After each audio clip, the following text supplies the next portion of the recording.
Oh boy. Ugh.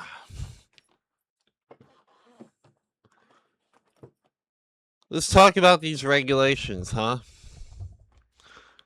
Formula One, obviously, is what I'm talking about here. And for the 2026 season, if you live under a rock or just don't know anything about Formula One, like my dad wouldn't know. He's not here today, by the way. He's helping my brother with something. Um, so you just got me. We're going to talk about F1. It's going to be a great time. Welcome to Inside the Helmet. Um, anyway, for the 2026 season, Formula One have instated all new regulations, turning the cars inside out. No longer will they be taking advantage of something called ground effect, where you use the floor of the car to generate the downforce and like kind of suck in the air under the car, which helps it stay planted to the ground in the corners. They've instated these new regulations that make the cars smaller, which is something that the fans have been wanting for several years now, complaining recently that the cars have been too large and that has made it too difficult to overtake on tracks that look narrower and narrower by the day. However, these regulations have been put in a questionable light, to put it lightly, in that they are very heavily emphasizing a push that Formula One is doing to be a net carbon zero. They're trying to reduce the amount of emissions that they are putting out, obviously, trying to be environmentally conscious, which is a noble thing for them to do. However, as a result of this, they have instated these regulations mandating that the power unit, or in layman's terms, the engine, must be 50% engine power, like you would typically think of with a gas car, and then 50% electric battery power. And sure, on paper, that sounds great, but I think if you're an engineer, you may know where I'm going with this.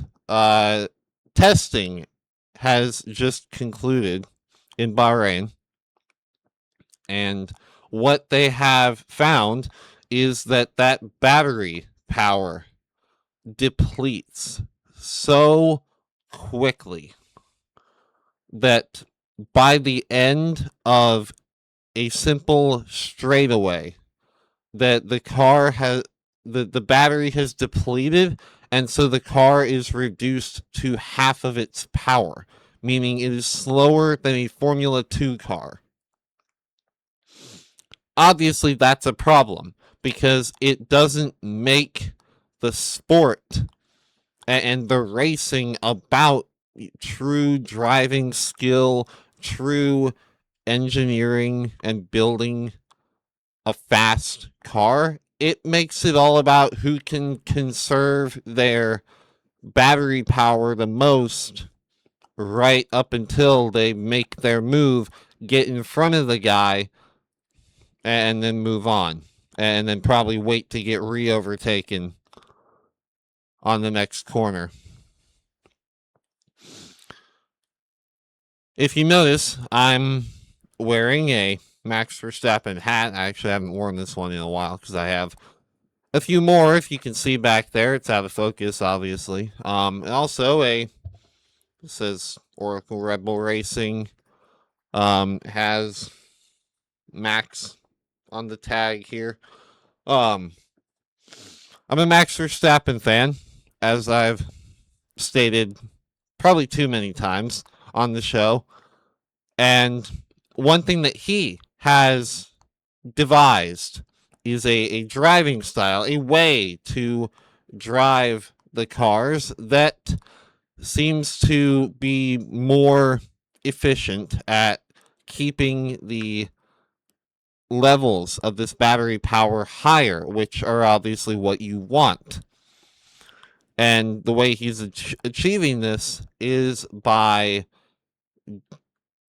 essentially killing the engine part by downshifting too early.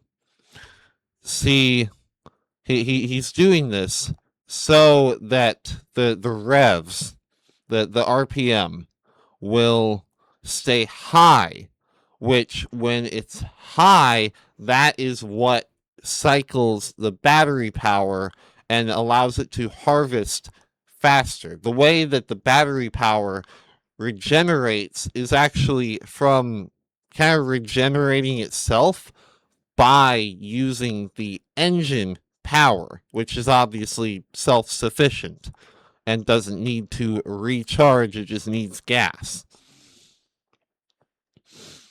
So, but clearly this simple way of driving is probably not sustainable over the course of a season and would likely result in an extreme number of power unit changes.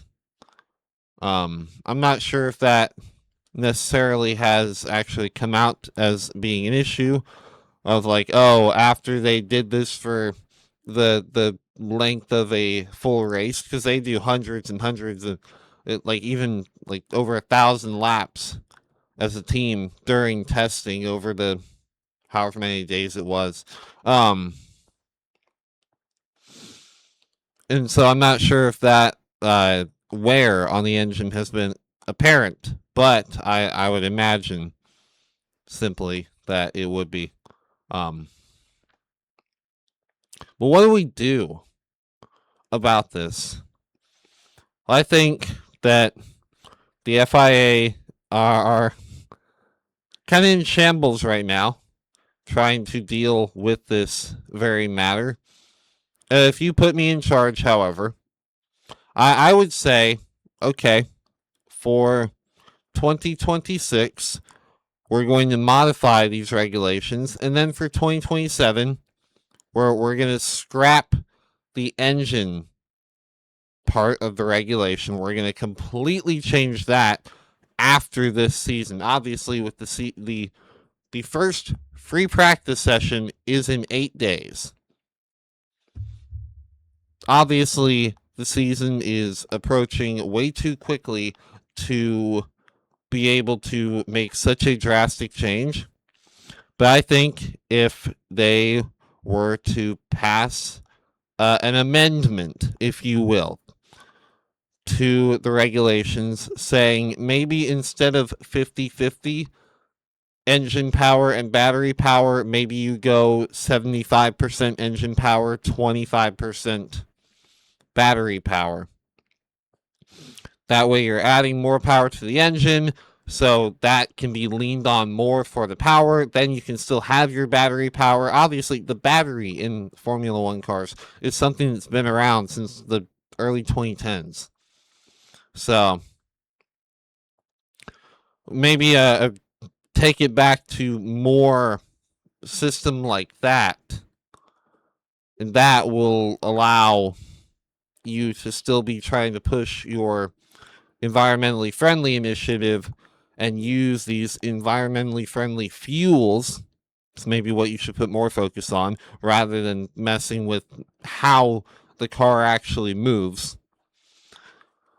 And then going forward for 2027 onward, I would honestly be pretty close to just scrapping the battery altogether, because I feel like it just makes the sport about the wrong things. I hate when a sport gets altered, like for like good reason. Like there's heart behind it. Yeah, there's good intention, but the way they change the sport for this whatever environmentally better situation, it ends up compromising the integrity of an important part of the sport. A key part of the sport is being diminished because of this initiative, and that's what I don't like. I've also said it about football, how in the NFL specifically, in their push for improving player safety, they are constantly altering the rules of the game, and I, for one, do not like the new kickoff rules. I think that it makes drives way too short. It kills passing statistics. We are likely never going to see the single season passing yards or well, we can see a touchdown record, but the any single season, and probably if this plays out long enough, any career yardage records for any metric, passing, rushing, receiving, whatever, will never be broken again if we keep having drives that start at the 45-yard line consistently. Like, we are now, with how strong kickers' legs are, they they're starting 10 yards away from field goal range. That's boring. And I'm saying that as a Cowboys fan, and we have Brandon Aubrey, and like, we kind of benefit the most from it. But I want to see my team's drives start at the 20, not the 40. But going back to Formula One, because that's what we're talking about here, if not using battery power to be environmentally friendly, what do you do instead? Well, maybe you could streamline the calendar.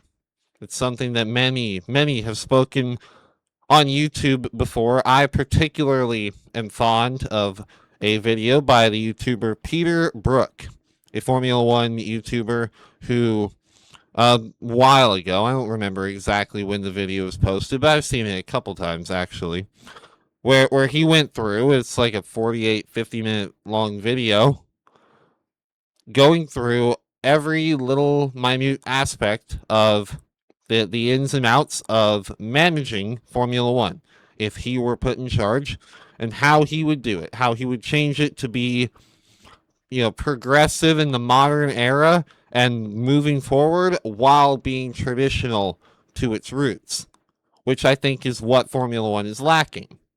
That the part about staying true to its roots.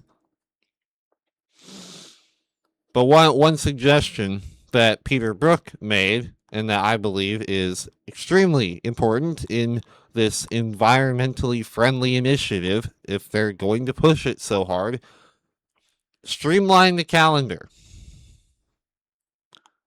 They're just going all over the place, going back and forth across continents. They're in Asia one weekend, then they go to Europe, then they go back to Asia, then they go to America, and then they go back to Europe. Like, streamline it. Start in Australia, do all your Asian races, then go to the Middle East, then go to Europe, then go to America. The Americas, and finish the season in Brazil, for God's sake. So, I don't know. Are they going to listen? Or are they just going to keep being the greedy billionaires that they already are? Unfortunately, we probably already know the answer to that. And so me ranting on this for endless time is pointless.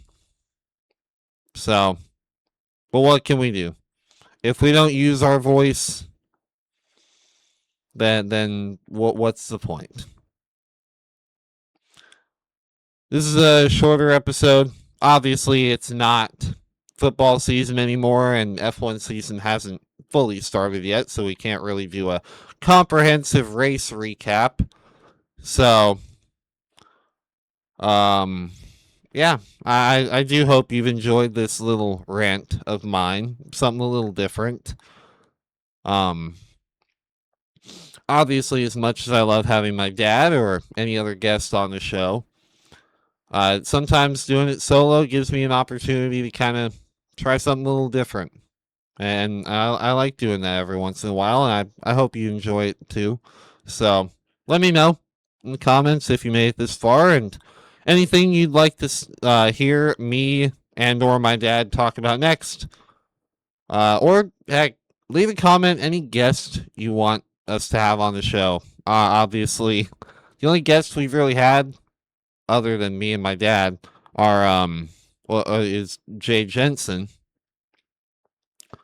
who is someone that we personally know. I mean, it's not like the show is immensely popular yet that we have the capability to get somebody very famous on the show that we don't already know. So, do what we can.